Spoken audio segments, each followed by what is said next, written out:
yang hidup penuhiku, mengalir dalamku. Jiwaku tenang bersamamu dalam naungan. Ku buka hati untuk jamaah-Mu Tuhan. Oh, berserah penuh di hadirat-Mu. Haleluya.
ini kami percaya Engkau ada di tengah-tengah kami.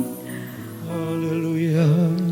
Engkau mengerjakan sesuatu yang ajaib dalam kami. Tuhan, Terima kasih. mari Terima kasih Roh Kudus. lebih dan lebih lagi Tuhan. Terima kasih Tuhan.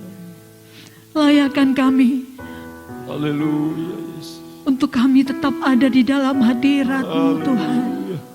Menikmati Engkau lebih lagi Tuhan. Haleluya. Karena hanya di dalam-Mu Tuhan Haleluya. ada kedamaian, ada kekuatan, ada kemenangan di dalam setiap kami Tuhan. Haleluya. Kami tidak berdaya tanpa Engkau. Ya Yesus. Tuhan, Tuhan. Ya. Oleh sebab itu Tuhan saat ini, mari biarlah kami tetap ada di dalam Engkau. Kami buka hati kami, Iya Tuhan. berfirmanlah kepada setiap kami. Terima kasih Tuhan. Engkau yang melayakan kami Tuhan, Terima kasih. untuk menerima yang terbaik dari Engkau. Layakan hamba-Mu, Haleluya. biarlah hamba layak menyampaikan isi hati-Mu Iya Tuhan. pada setiap kami saat ini Tuhan. Tuhan. Terima kasih Tuhan, terima kasih. Haleluya. Kami siap sambut firman-Mu Tuhan, di dalam nama Tuhan Yesus Kristus. Haleluya. Amin. Ya, puji Tuhan, saudaraku yang dikasihi oleh Tuhan, saat ini kembali kita akan belajar firman Tuhan. Kita akan melihat atau kita belajar bersama-sama dengan salah satu tokoh Alkitab, yaitu Daud. Ya, kita akan melihat tentang Daud saat ini. Saudara, saya berikan tema firman Tuhan pada saat ini adalah next level. Saudara, ketika seseorang mau mencapai level tertentu, dia akan melalui suatu proses. Ya, dia akan melalui suatu proses. Nah, saudara, tentunya sebuah proses itu akan menuju pada hasil. Ya, jadi sebuah proses itu akan menuju pada hasil. Capaian hasil itu, ya, sebuah hasil didapati pasti melalui suatu proses. Dan kalau kita baca dalam Alkitab, saudaraku, dalam firman Tuhan, di situ bagaimana menjelaskan tahapan awal dari Daud, ya. Dia dipercayakan sedikit, ya. Jadi tahapan proses daripada Daud, awalnya dia itu dipercayakan sedikit. Nah, sedikitnya apa, saudara? Dia menggembalakan kambing domba, hanya 2 atau 3 ekor domba. Dia juga sebagai pengantar makanan untuk kakak-kakaknya. Daud juga, dia sejak dia kecil, dia adalah orang atau sosok yang suka bermain kecapi.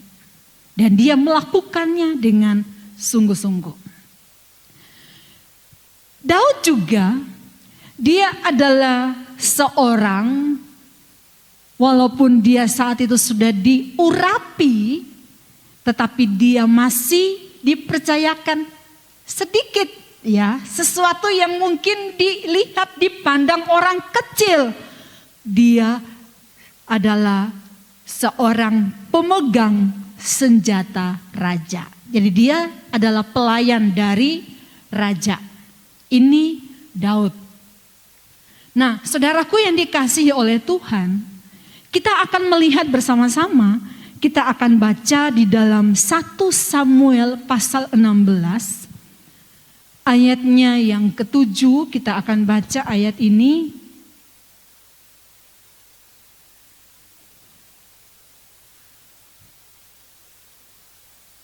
Kalau saudara sudah dapat, sama-sama kita baca ayat ini, saudara. Ini ceritanya,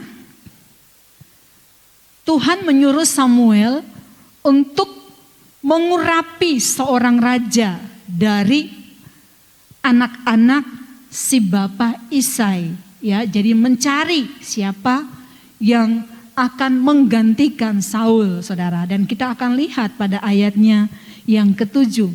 Kita baca bersama 2-3. Tetapi berfirmanlah Tuhan kepada Samuel, janganlah pandang parasnya atau perawakan yang tinggi, sebab aku telah menolaknya. Bukan yang dilihat manusia, yang dilihat Allah. Manusia melihat apa yang di depan mata, tetapi Tuhan melihat hati. Kita baca ayatnya yang ke-12 dan 13, 2-3. Kemudian disuruhnyalah menjemput dia. Ia kemerah-merahan, matanya indah dan parasnya elok. Lalu Tuhan berfirman, bangkitlah, urapilah dia, sebab inilah dia. Samuel mengambil tabung tanduk yang berisi minyak itu dan mengurapi Daud di tengah-tengah saudara-saudaranya. Sejak hari itu dan seterusnya berkuasalah roh Tuhan atas Daud. Lalu berangkatlah Samuel menuju Rama. Sampai di situ, saudara yang dikasih oleh Tuhan, saudara melihat di sini bagaimana sejak awal si Daud ini dipercayakan sesuatu yang sedikit, ya, star awal. Tapi kita tahu bahwa Daud ternyata dia adalah seorang, atau dia menjadi seorang raja yang luar biasa. Jadi Daud tidak terus-terusan menjadi penggembala di padang. Tetapi Daud ini dibawa oleh Tuhan naik kepada satu tahap, kepada satu level lagi menjadi seorang raja. Dan kita melihat beberapa hal yang akan kita lihat saat ini yang membuat Daud ini masuk ke next level yang luar biasa. Apa yang terjadi atau apa yang ada di dalam kehidupan Daud? Kalau kita lihat dan kita baca tadi, saudaraku, pada ayatnya yang ke-7, di situ dikatakan, janganlah pandang parasnya atau perawakan yang tinggi, sebab aku telah menolaknya. Bukan yang dilihat manusia, yang dilihat Allah. Manusia melihat apa yang di depan mata, tetapi Tuhan melihat hati. Membuat Daud naik ke tahap yang luar biasa, masuk ke next level dalam hidupnya. Dia memiliki respon hati yang berkenan. Ini Daud memiliki respon hati yang berkenan di hadapan Tuhan. Kalau saudara baca pada ayat yang ke-7, di situ dikatakan bahwa manusia melihat parasnya, ya, atau perawakannya, tetapi Allah melihat hati. Daud memiliki respon hati yang berkenan. Respon hati yang ada di dalam hadirat Tuhan, yang ada di hadapan Tuhan, yang Tuhan temukan respon hati yang luar biasa. Sebenarnya Daud ini sejak kecil, dia punya alasan untuk punya sakit hati. Ini Daud. Sebenarnya Daud ini punya alasan untuk marah, tersinggung, ya, sakit hati yang ditampilkan atau melalui ekspresi wajah. Dia perlihatkan ekspresi wajahnya bahwa dia marah, tersinggung, sakit hati. Karena apa? Ada seorang nabi besar datang ke rumahnya, tapi dia malah disuruh pergi untuk menggembalakan kambing domba. Jadi sepertinya dia itu tidak dianggap penting. Jadi kakak-kakaknya yang perawakan yang tinggi, gagah perkasa, itu yang disodorkan. Jadi sebenarnya Daud ini punya alasan untuk marah, tersinggung dan sakit hati. Tapi tidak, saudaraku. Daud tidak melakukan itu dan tidak hadir di hatinya saat itu. Karena apa? Kita baca tadi dikatakan bahwa ketika Daud dijemput, karena waktu itu Samuel nyari, Tuhan belum berfirman bahwa inilah, urapilah dia. Ketika 7 anak Isai datang di hadapan Samuel, semuanya ditolak. bukan ini. Sehingga Samuel bertanya, masih adakah yang lain anakmu? Apakah cuman ini anakmu? Oh, masih ada satu. Sedang di padang menggembalakan kambing domba yang 2-3 ekor itu, ya pokoknya ya seperti itulah. Mungkin dianggap remeh seperti itu, saudara. Sehingga dia tidak diundang. Nah, saudaraku yang dikasih oleh Tuhan, tetapi kalau saudara baca pada ayatnya yang ke-12, di situ dikatakan ia kemerah-merahan, matanya indah dan parasnya elok. Tidak dikatakan bahwa matanya merah padam dan muara, ya. Tidak dikatakan bahwa wajahnya cemberut, ya. Karena amarah yang dipendam, tidak. Tapi di sini dikatakan bahwa parasnya elok, ya dikatakan ya. Parasnya elok, matanya indah. Ini menjelaskan kepada saya dan saudara bahwa sebenarnya Daud ketika diperlakukan seperti itu oleh keluarganya, dia tidak memiliki respon hati yang salah, tapi dia tetap memiliki respon hati yang berkenan di hadapan Tuhan. Saudaraku yang dikasihi oleh Tuhan, Daud selalu merindukan Tuhan saat ia bekerja di padang. Karena apa? Dia selalu bermain kecapi, bermain musik untuk memuji memuliakan Tuhan. Dia punya suatu sikap hati ketika bekerja. Dia selalu merindukan Tuhan. Ternyata dalam pekerjaan kita pun kita bisa memuliakan Allah. Amin. Apa aja. Ya, apa aja pekerjaan. Kadang-kala kan orang berkata begini, oh kalau pekerjaan yang melayani Tuhan itu hanya di sini, nih di mimbar ya, di depan di altar. Padahal dalam pekerjaan kita sehari-hari itu pun kita melayani Tuhan. Karena apa?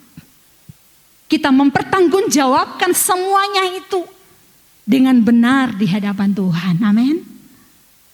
Ini saudaraku yang dilakukan oleh Daud. Saat ia bekerja di padang, dia mencari Tuhan, dia bermain kecapi memuji Allah. Saudara, respon hati Daud yang berkenan ini juga Daud memiliki hati yang dikenal oleh Tuhan. Ya. Sehingga ketika 7 anak Isai datang, Tuhan katakan bukan itu. Satu, masih ada satu lagi. Kenapa Allah memilih Daud? Karena yang tidak terlihat oleh manusia di padang belantara, Daud lakukan dengan sungguh-sungguh di hadapan Tuhan. Ayahnya tidak melihat apakah dia bekerja sungguh-sungguh atau tidak. Tapi ternyata dia melakukannya dengan sungguh-sungguh. Dan Allah melihat semuanya itu. Dan dia dipercayakan untuk naik ke level berikutnya. Saudara yang dikasihi oleh Tuhan. Yang membuat Daud masuk ke next level adalah mengenal dan tetap yakin dengan Allah. Kita akan melihat Daud ini dia tetap yakin ya, dia mengenal dan tetap yakin dengan Allah. Kita baca pada pasalnya yang ke-17. Iya, pasal yang ke-17, saudara lihat pada ayatnya yang ke-33, saudara perhatikan baik-baik di situ. Tetapi Saul berkata kepada Daud, tidak mungkin engkau dapat menghadapi orang Filistin itu untuk melawan dia, yaitu Goliat. Sebab engkau masih muda. Sedang dia sejak dari masa mudanya telah menjadi prajurit. Tetapi Daud berkata kepada Saul, kita perhatikan baik-baik ini. Hambamu ini biasa menggembalakan kambing domba ayahnya. apabila datang singa atau beruang yang menerkam seekor domba dari kawanannya, maka aku mengejarnya, menghajarnya, dan melepaskan domba itu dari mulutnya. Kemudian apabila ia berdiri menyerang aku, maka aku menangkap janggutnya, lalu menghajarnya dan membunuhnya. Baik singa maupun beruang telah dihajar oleh hambamu ini. Dan orang Filistin yang tidak bersunat itu, ia akan sama seperti salah satu daripada binatang itu, karena ia telah mencemoohkan barisan daripada Allah yang hidup. Pula kata Daud, Tuhan yang telah melepaskan aku dari cakar singa dan dari cakar beruang, Dia juga akan melepaskan aku dari tangan orang Filistin itu. Kata Saul kepada Daud, pergilah, Tuhan menyertai engkau. Saudara, pengalaman Daud di padang, pengalaman Daud dalam pekerjaannya, itu menjadi bekal, modal bagi Daud. Ternyata dalam pekerjaannya, dalam masa-masa sulit, dia memiliki pengalaman-pengalaman dengan Tuhan yang luar biasa. Ketika singa datang, dikatakan saudara, mau menerkam gembalaannya, dengan sigap dia melindungi, dia melepaskan terkaman-terkaman dari domba-domba itu yang ada di mulut singa, dilepaskan. Saudaraku yang dikasih oleh Tuhan, ini ternyata adalah modal Daud, kesehariannya dia. Saudara, pengalaman-pengalaman kita sehari-hari dengan Tuhan itu jangan diremehkan. Karena ketika ada hal-hal yang datang menghadang kita, sebenarnya Allah mau kita ingat bahwa aku pernah menolong engkau. Kalau aku menolong engkau, aku adalah Allah yang sama, yang juga akan terus menolong engkau. Amin. Amin saudara. Oleh sebab itu saudaraku yang dikasihi oleh Tuhan, jangan pernah main-main dalam pekerjaan kita. Karena itu adalah bagian yang Tuhan percayakan dan dilakukan dengan sungguh-sungguh. Mungkin bagi manusia itu kecil. Karena Daud, dia melakukan awalnya sedikit aja. Dia adalah seorang pelayan. Dia adalah seorang gembala kambing yang bukan ratusan kambing domba. Tidak, tetapi saudaraku yang dikasih oleh Tuhan hanya 2 atau 3 sampai lupa. Ya, 2 atau 3 gitu. Kasihan banget. Jadi sepertinya tidak terlalu digubris, dihiraukan, diperhatikan dengan sungguh-sungguh si Daud ini. Tetapi dia sungguh-sungguh melakukannya. Saudaraku, mungkin ketika engkau melakukan hal itu kecil, sedikit, tetapi engkau melakukannya dengan sungguh-sungguh dan engkau punya hati yang berkenan di hadapan Tuhan, Allah lihat itu dan Allah akan bawa engkau naik. Karena itu adalah Allah, atau itu adalah proses yang harus kita jalani. Ya, itu adalah proses yang harus kita jalani. Mengenal dan tetap yakin akan Allah.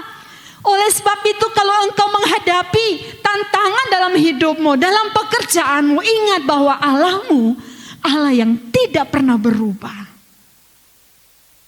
Saya percaya setiap kita punya pengalaman dengan Tuhan. Amin. Pasti kita punya pengalaman dengan Tuhan. Dan percayalah saudaraku, percaya bahwa pengalaman kita dengan Tuhan itu tidak sia-sia ketika kita menghadapi hal-hal berikutnya di depan kita. Allah mau kita mengingat itu. Ingat kasih-Nya, ingat kebaikan-Nya. Kebaikan Allah tidak terbatas. Manusia bisa terbatas, tapi kebaikan Allah tidak terbatas. Mungkin engkau berkata bahwa hari-hari ini aku sepertinya sendiri, aku melakukan ini dan itu, dan tidak pernah mendapatkan satu pujian. Aku melakukan ini dan itu, dan saya selalu mendapatkan masalah. Saudaraku, tetaplah yakin akan Allah kita. Ini si Daud, dia berargumentasi ya dengan Saul. Karena Saul katakan, kamu masih muda, kamu lo anak kecil, kamu masih muda. Tapi walaupun dia masih muda, Daud punya pengalaman dengan Tuhan yang luar biasa.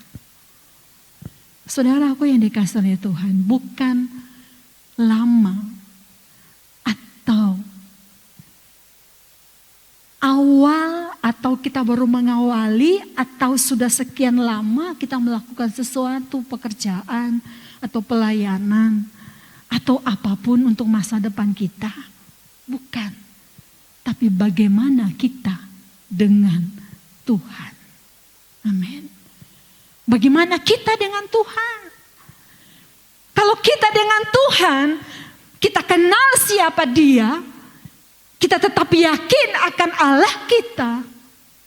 Saudaraku yang dikasihi oleh Tuhan, tantangan apapun sebesar apapun datang, kita akan berkata seperti si Daud berkata. Ada pada ayatnya yang ke-37 dikatakan, Tuhan yang telah melepaskan aku dari cakar singa dan dari cakar beruang, Dia juga akan melepaskan aku dari tangan orang Filistin itu. Amin. Apa yang engkau hadapi hari-hari ini? Kalau engkau pernah dilepaskan oleh Tuhan, atau engkau pernah menjalaninya dan engkau berhasil menjalaninya sampai selesai, maka Tuhan pun memberikan kekuatan bagi engkau menjalani hari-hari ini sampai tuntas. Amin. Percayalah, tetapi yakinlah dengan Allah kita. Allah kita Allah yang tidak pernah berubah. Saudaraku yang dikasihi oleh Tuhan, kalau saudara lihat pada pasal 18, yang membuat Daud masuk ke next level, kita lihat pada ayatnya yang ke-14 dari pasal 18. Daud berhasil di segala perjalanannya sebab Tuhan menyertai dia. Itu kuncinya, saudara. Ya, itu kuncinya. Tuhan menyertai kita. Saudara, kalau saudara baca dalam Alkitab, pengalaman-pengalaman baik itu Yusuf, ya, baik itu Yosua, Musa, Daud, saudara akan melihat, saudara melihat Ishak. Di situ hanya ada kalimat ini, berhasil karena Tuhan menyertai dia. Jadi saudara, bukan karena kepintaranmu, bukan karena skillmu oke, bukan karena ketampananmu, bukan karena ini dan itu dan engkau banggakan bahwa aku bisa naik level, bukan karena segala sesuatu modal aku dan segala sesuatu yang ada padaku, bukan, saudaraku. Tetapi ketika Allah menyertai engkau, maka Allah akan membuat engkau berhasil. Percayalah saudaraku, engkau dengan Tuhan, teruslah dengan Tuhan. Kalau saudara lihat ya, pada ayat 14 sampai dengan 25 kita baca, saudara.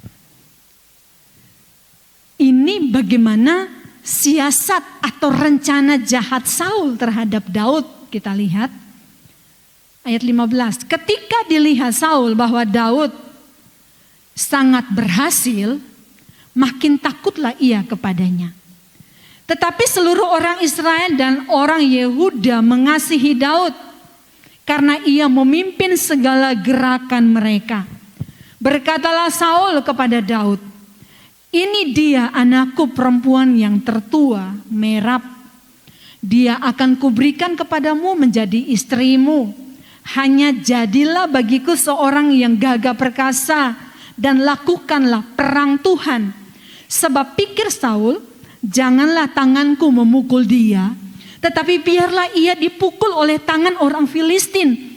Tetapi Daud berkata kepada Saul, siapakah aku dan siapakah sanak saudaraku, kaum ayahku di antara orang Israel, sehingga aku menjadi menantu raja? Tetapi ketika tiba waktunya untuk memberikan Merab anak Saul itu kepada Daud, maka anak perempuan itu diberikan kepada Adriel orang Mehola menjadi istrinya. Tetapi Mikal anak perempuan Saul jatuh cinta kepada Daud. Ketika hal itu diberitahukan kepada Saul, maka ia pun menyetujuinya. Sebab pikir Saul, baiklah Mikal kuberikan kepadanya, biarlah ia menjadi jerat bagi Daud, dan biarlah tangan orang Filistin memukul dia.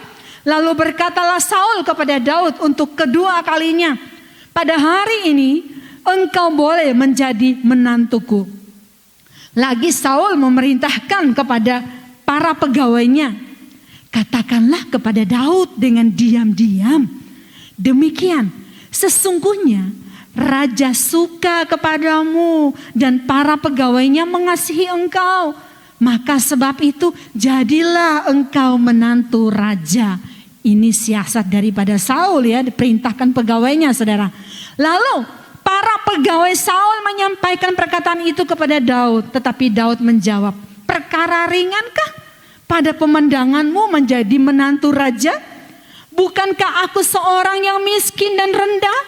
Para pegawai Saul memberitahukan kepada raja, katanya, demikianlah jawab yang diberi Daud. Kemudian berkatalah Saul, beginilah kamu katakan kepada Daud, raja tidak menghendaki mas kawin selain dari 100 kulit katan orang Filistin sebagai pembalasan kepada musuh raja. Saul bermaksud untuk menjatuhkan Daud dengan perantaraan orang Filistin. Saudara, ini adalah siasat jahat dari Saul terhadap Daud. Saudara perhatikan baik-baik, ketika Daud berhasil, ada yang iri, yaitu pemimpinnya sendiri. Saul iri. Ya. Saul ketakutan. Wah, ini nanti benar-benar dia jadi raja nih. Aku didepak nih. Padahal memang Tuhan sudah menolak dia.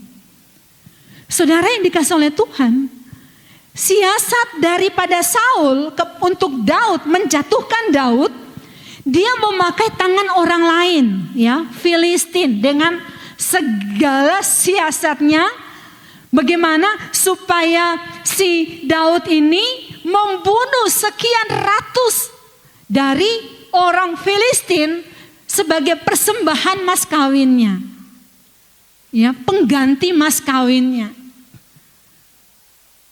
Dengan satu tujuan, supaya Daud ini mati terbunuh. Tetapi saudaraku yang dikasih oleh Tuhan, kembali lagi. Ya, kembali lagi. Daud berhasil melakukan semuanya itu karena pertolongan Tuhan. Saudara yang dikasih oleh Tuhan, Daud disertai oleh Tuhan. Ya, Daud disertai oleh Tuhan. Mungkin saudara saat ini sedang direkayasa, mau dijatuhkan oleh orang-orang tertentu. Saudara percayalah bahwa engkau bersama dengan Tuhan. Ya, engkau bersama dengan Tuhan. Dan kalau saudara baca pada pasal 24, coba kita baca pada pasal 23. Pasal 23 ayat yang ke-14. Saudara perhatikan ini penting sekali. Kita ambil ini, kita pegang ini, dan biarlah itu pun saudaraku terjadi dalam kehidupan kita. Maka Daud tinggal di padang gurun, di tempat-tempat perlindungan. Ia tinggal di pegunungan di padang gurun Sif. Dan selama waktu itu Saul mencari dia, mau cari bunuh saudara ya. Tetapi Allah tidak menyerahkan dia ke dalam tangannya. Luar biasa. Saudara, percaya perjalanan hidupmu dengan Tuhan. Mungkin orang-orang di sekitar kita mulai merancangkan kejatuhan-kejatuhan kita. Tapi percayalah, ketika engkau bangkit dan ketika engkau berjalan bersama dengan Tuhan, maka engkau akan melihat bahwa tangan Tuhan memegang engkau. Dan kalau tangan Tuhan memegang engkau, siapakah lawan kita? Tidak ada. Karena Allah yang ganti berperang melawan setiap musuh-musuh kita. Saudara yang dikasihi oleh Tuhan,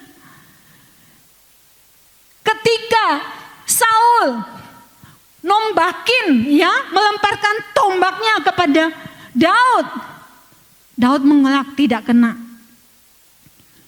Daud dikejar.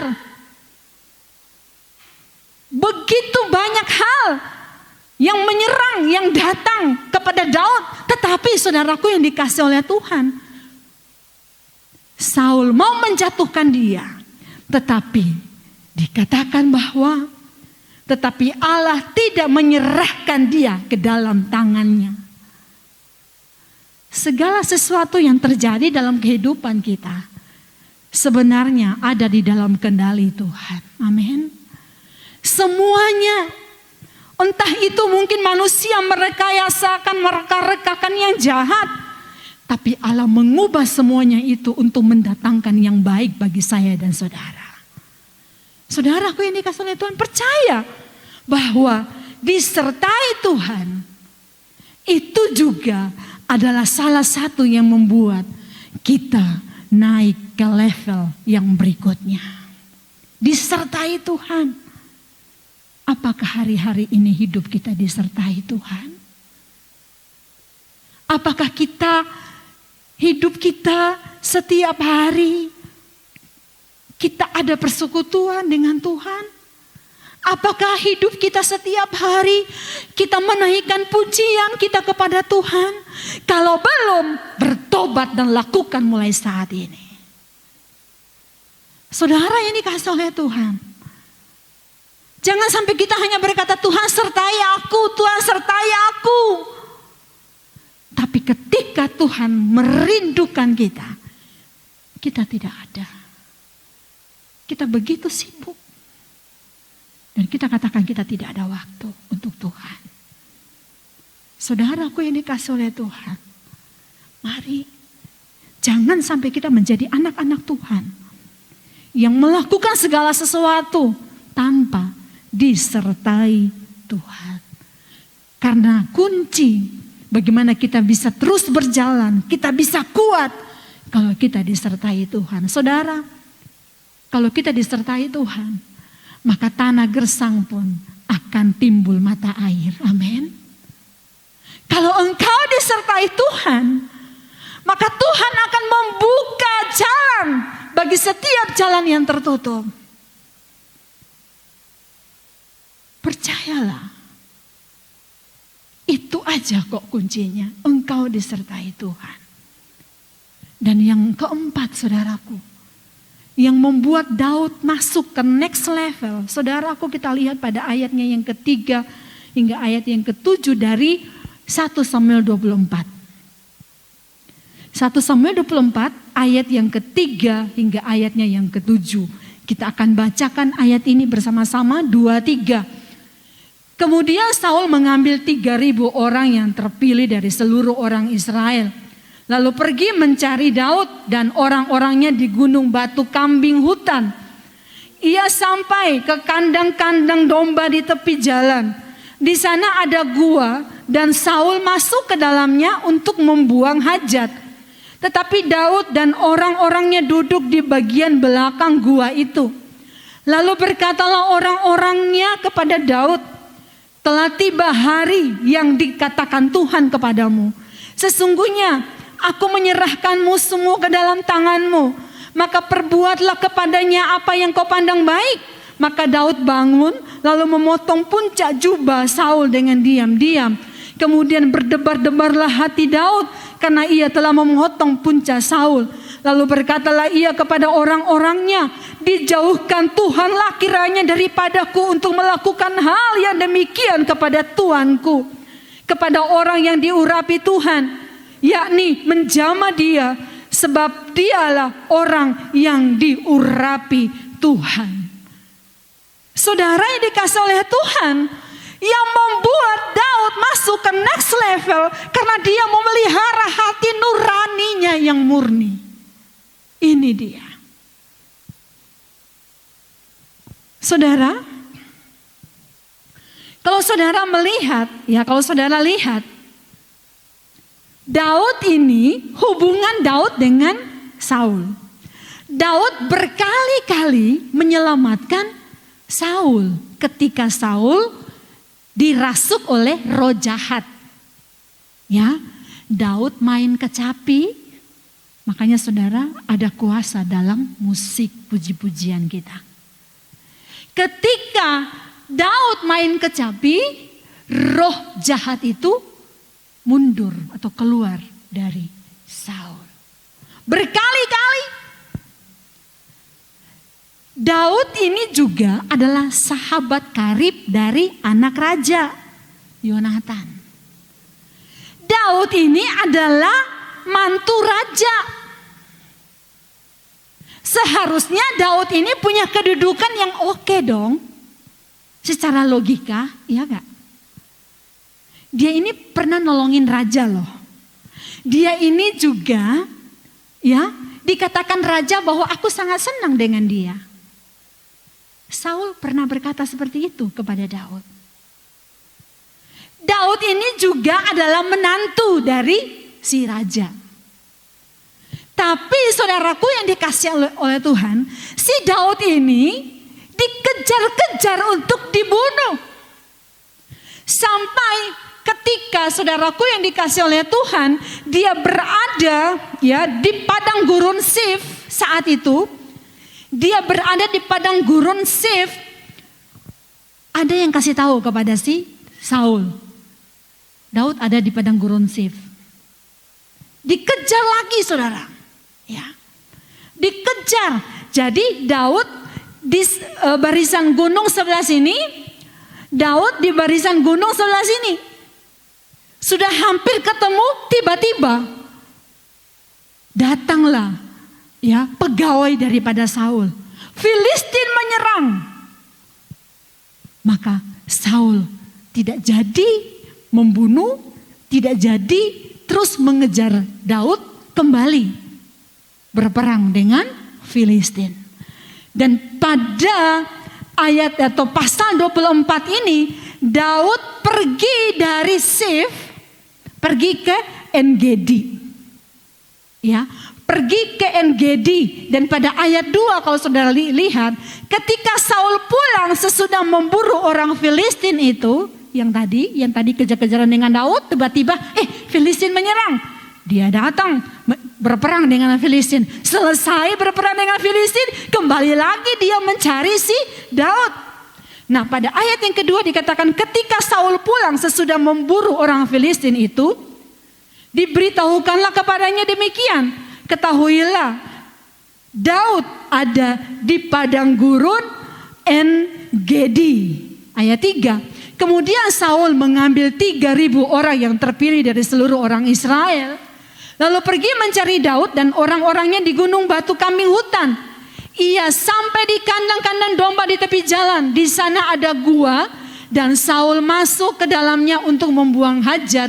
Tetapi Daud dan orang-orangnya duduk di bagian belakang gua itu. Lalu berkatalah orang-orangnya kepada Daud, telah tiba hari yang dikatakan Tuhan kepadamu, sesungguhnya aku menyerahkan musuhmu ke dalam tanganmu, maka perbuatlah kepadanya apa yang kau pandang baik. Maka Daud bangun lalu memotong puncak jubah Saul dengan diam-diam. Saudara perhatikan baik-baik apa yang terjadi. Daud berdebar-debar hatinya. dia tetap merasa bersalah. Dia merasa bersalah, saudara. Mungkin bagi orang lain pantas dong. Si Daud melakukan itu, pantas, wajar, dan bahkan harus sebelum dia diserang. Tetapi tidak dengan Daud, saudara. Dan dikatakan bahwa dijauhkan Tuhanlah kiranya daripadaku untuk melakukan hal yang demikian kepada Tuanku, kepada orang yang diurapi Tuhan.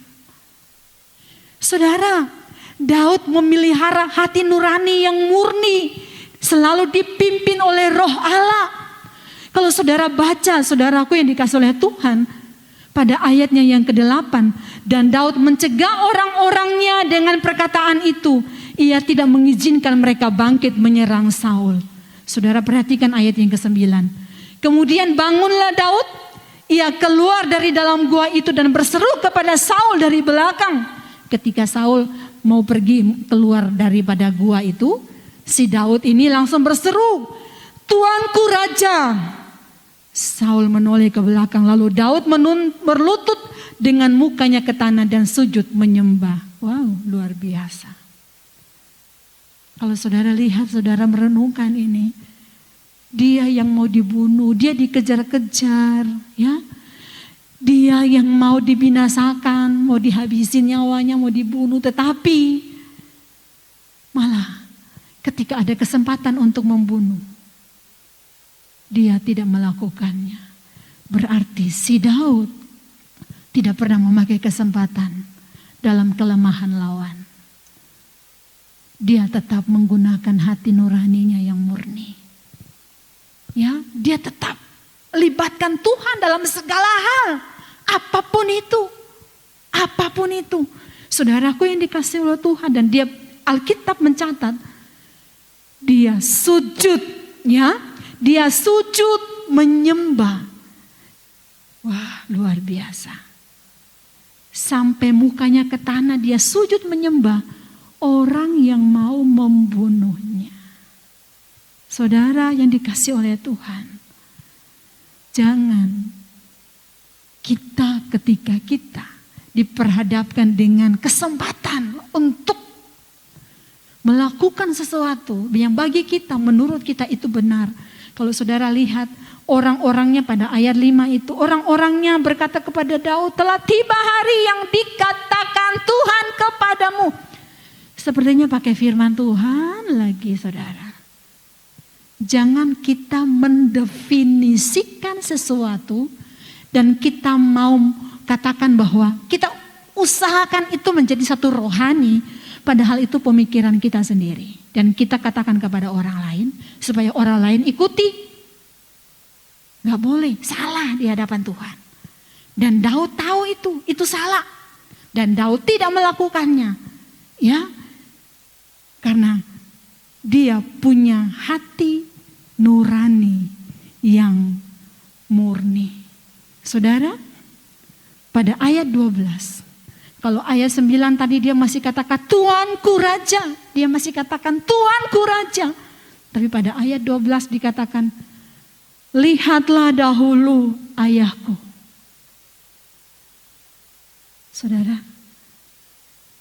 Daud memanggil si Saul seperti satu ungkapan, tolonglah, lihat hatiku ini loh.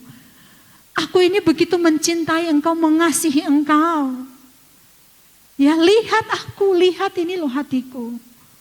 Saudaraku yang dikasihi oleh Tuhan, sehingga dia bukan Tuanku Raja lagi, tapi dia katakan, lihatlah dahulu ayahku, lihatlah.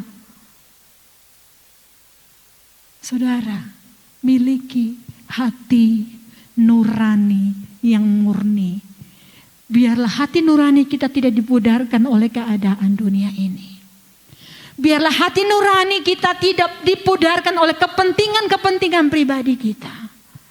Saudaraku, percayalah bahwa ketika engkau memiliki respon hati yang berkenan, ketika engkau mengenal dan tetap yakin dengan Allahmu, bahwa Dia adalah Allah yang luar biasa. Dia tidak berubah.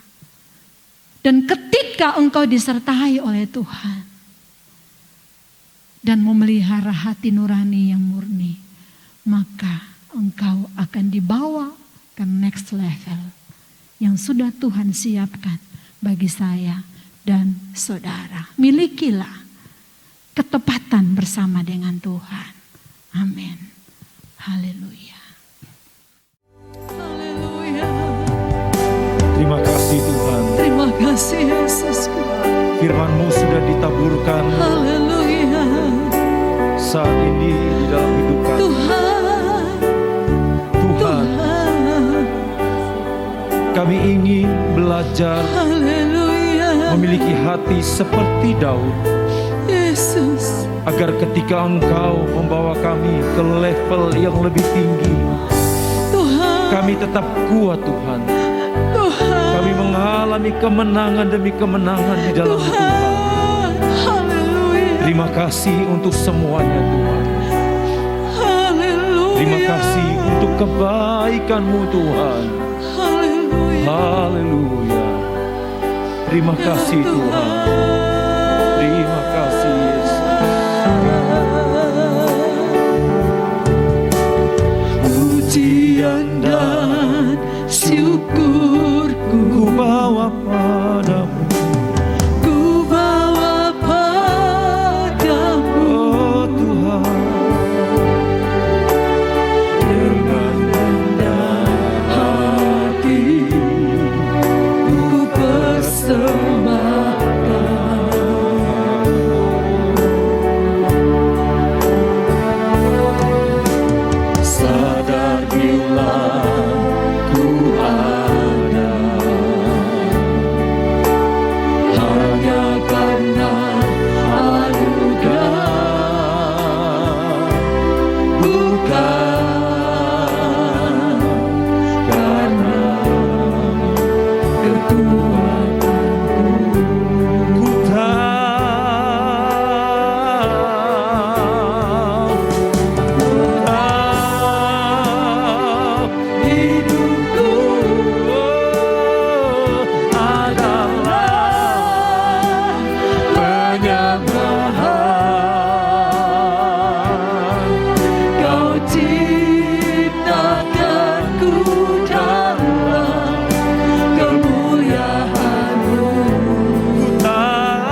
ini Tuhan, kami mengucap syukur untuk semua, untuk apa yang Tuhan sudah kerjakan dalam hidup kami.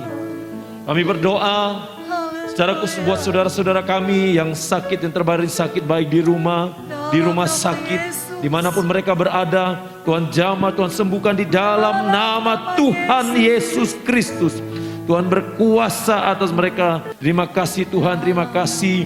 Terima kasih Tuhan. Kami berdoa Tuhan, hamba berdoa buat pekerjaan dari umat-umat Tuhan. Apapun yang dikerjakan, Tuhan buat berhasil Tuhan. Dan biarlah dengan pekerjaan yang ada, nama Tuhan dipermuliakan. Terima kasih Tuhan.